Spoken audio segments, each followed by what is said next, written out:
سابق وزیر اعظم شاہد خاقان عباسی نے پی ٹی آئی کے احتجاج کی کال واپس لینے کو خوش آئند قرار دیا۔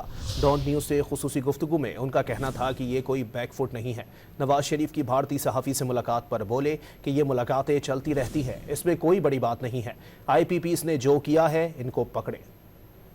تو یہ جو اسلام آباد میں ہو رہی ہے ایس سی او کانفرنس، اس میں تحریک انصاف نے بالآخر پروٹیسٹ کال آف کیا، آپ کیا سمجھتے ہیں اس سے کیا میسج جا رہا ہے؟ گورنمنٹ نے بیک فٹ پہ آئی ہے یا تحریک انصاف؟ بیک فٹ کی بات نہیں ہے، یہ سمجھ کی بات ہے۔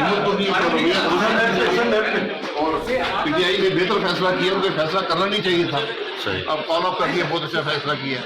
تو سارے آج ڈائلاگ کریں آپس میں، راستہ نکالیں، ملک کیسے چلائیں گے، ملک اس طرح نہیں چل سکتا۔ تو یہ جو آئی پی پی اس پہ بھی آپ نے بات کی ہے سر، اس کا واحد حل کیپیسٹی چارجز کی بات کی، آئی پی پی کی بات نہیں۔ تو آئی پی پیز کے اوپر متعلق ہی ہم لوگوں کو بتایا جا رہا ہے کہ انہوں نے بہت لوٹ مار کی ہے قوم کے اربوں روپے۔ پکڑ لینا ان کو۔